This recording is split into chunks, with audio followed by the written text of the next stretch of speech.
کہ جب حضور مسجد نبوی سے باہر نکلتے ہیں تو آگے حضرت عمر و ابو بکر رضی اللہ تعالی عنہما کھڑے ہیں، چہرے کے اوپر عجیب اداسی ہے۔ کہا عمر ابو بکر اس وقت کیوں کھڑے ہو؟ عرض کی حضور بھوک نے گھر میں ٹکنے نہیں دیا، ہم نے چاہا حضور کا چہرہ دیکھ لیں تو کچھ پیاس بجھ جائے، کچھ بھوک مٹ جائے۔ حضور نے فرمایا میرا حال بھی یہی ہے، جس چیز نے تجھے گھروں سے نکالا ہے وہی چیز مجھے گھر سے نکال لائی ہے۔ چلتے ہوئے حضرت ابو ایوب انصاری کے گھر کے قریب سے گزرے،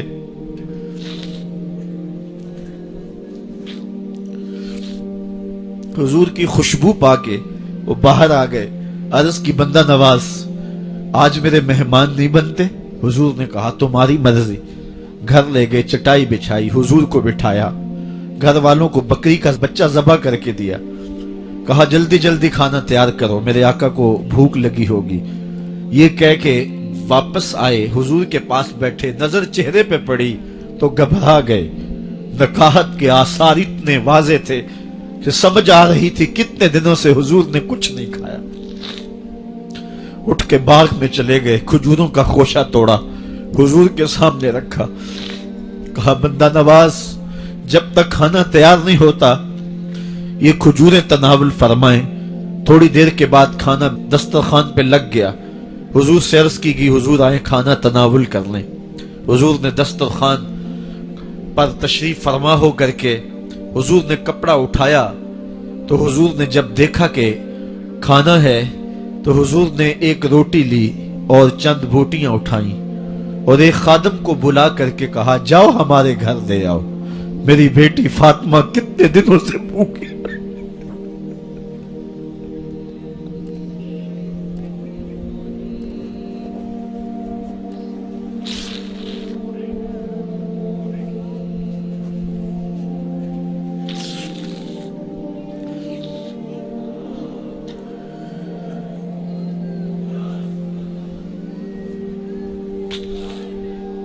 کہا جاؤ ہمارے گھر دے آؤ، میری فاطمہ کتنے دنوں سے بھوکی بیٹھی ہوئی ہے۔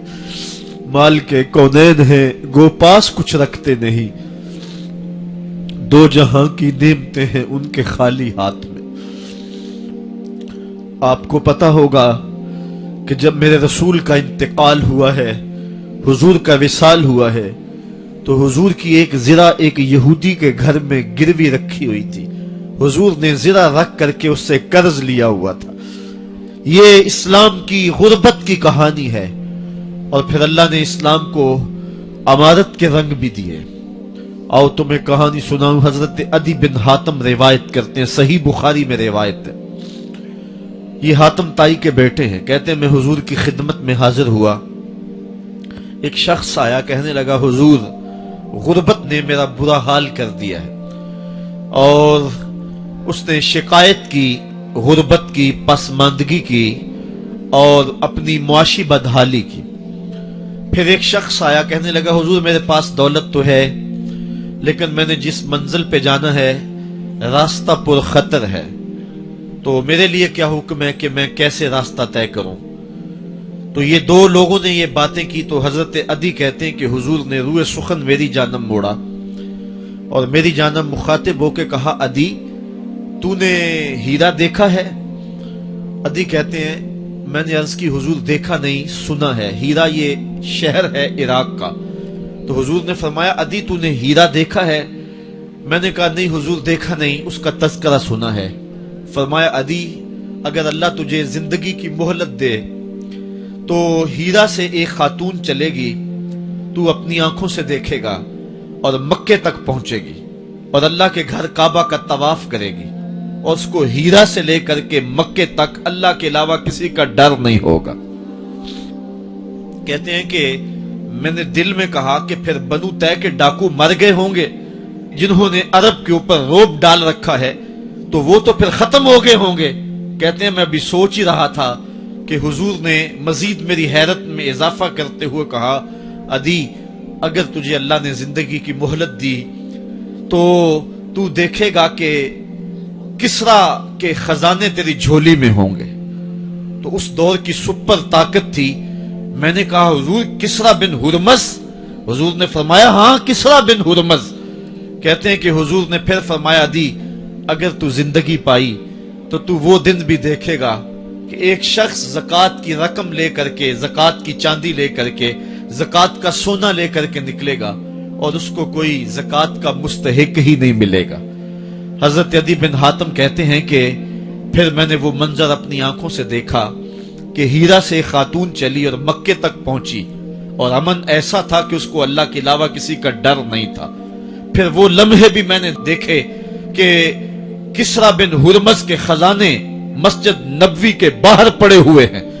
तो कहते हैं तीसरी चीज मैं देख ना सका और मैंने लोगों को कहा कि ये मैं तो नहीं देख सका, मेरी शायद जिंदगी वफा न करे, और अगर तुम्हारी जिंदगी वफा करे तो तुम देखना मेरे आका ने जो फरमाया था 2 बातें तो पूरी हो गई हैं और तीसरी बात तुम देख लोगे। हजरत यहया बिन सईद फरमाते हैं कि हजरत उमर बिन अब्दुल अजीज का जमाना था और उन्होंने मुझे अफ्रीका की जानब ज़कात वसूल करने के लिए भेजा। मैं वहां से ज़कात वसूल की और फिर मैं ज़कात लेने वाले मुस्तहकीन को ढूंढने लगा। तो कहते मुझे कोई मुस्तहिक ना मिला। फिर मैं गुलाम पकड़ता और उसके पैसे दे के उसको आजाद करवाता चला जाता।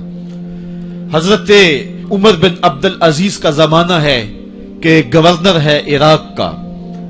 वो हजरत उमर बिन अब्दुल अजीज को लिखता है कि इतनी रकम है, इसका क्या करना है। तो उमर बिन अब्दुल अजीज कहते हैं रकम लेके यहां ना आना, वहां इराक के लोगों में बांट दो, जो ज़कात के मुस्तहिक हैं उनको तकसीम कर दो। तो गवर्नर लिखता है जो मुस्तहिक है उनको दे दी, अब कोई मुस्तहिक नहीं रहा तो मैं क्या करूं। तो हजरत उमर बिन अब्दुल अजीज कहते हैं जो मकरूज हैं उनका कर्ज उतार दो। तो कहते हैं कि हाँ कर्ज भी मैंने उतार दिया है, रकम फिर भी बच रही है, क्या करूं। तो हजरत उमर बिन अब्दुल अजीज ने फिर लिखा जो शख्स शादी करना चाहते हैं उनका हक मेहर अदा कर दो। मैंने कहा कि वो भी कर दिया है, रकम फिर भी बच गई, अब क्या करूं। तो हजरत उमर बिन अब्दुल अजीज ने मुझे लिखा कि जो गैर मुस्लिम हैं जिन्होंने टैक्स दिया हुआ है, जितना टैक्स दिया है उससे दुगने पैसे उनको कर्जे में दे दो और उनको कहो जाओ इसका कारोबार करो, खेती बाड़ी करो, और साथ उन्हें यह भी कह देना कर्ज की फिक्र ना करना और ज्यादा इसमें परेशान ना होना, जब दे सकोगे दे देना। ये दौर भी फिर इस्लाम ने देखा और ये घड़ियां भी देखी जब चिथड़े पहने हुए थे, जब पैबंद लगे लिबास पहने थे, जब पेट में डालने के लुकमा भी नहीं था। अल्लाह का दीन उस वक्त भी गालिब था और जब गलियों के अंदर रेशम बिखरा हुआ होता था कोई उठाने वाला नहीं था, दीन उस वक्त भी गालिब था। दीन का गालिब होना या ना होना इसका ताल्लुक जो है वो मालो दौलत से नहीं है। इकबाल कहता है कि जवाल बंदाए मोमिन का बेजरी से नहीं, मोमिन का जवाल बेजरी से नहीं है बल्कि इसका सबब कोई और है। वो सबब ढूंढना है कि हम दुनिया में रुस्वा होके क्यों रह गए, हम जमाने के सामने तमाशा क्यों बन के रह गए। आज नबी की उम्मत पूरी कायनात में रुस्वा होके क्यों रह गई। आज हमारा तमाशा देखा जा रहा है, आज भूखे कुत्तों को हमारी बेटी और बहनों के ऊपर छोड़ा जा रहा है और उसका तमाशा देखा जा रहा है। क्या हमने ये दिन भी देखने थे। हमने सुराग लगाना है। दौलत की किल्लत और कसरत ये सानवी चीजें हैं। हमने तारीख में देखा है हम कभी माली तौर पे कमजोर थे, रुस्वा नहीं हुए हैं। माल ज्यादा हो गया, रुस्वा नहीं हुए हैं। रसवाई के सबब कोई और हैं।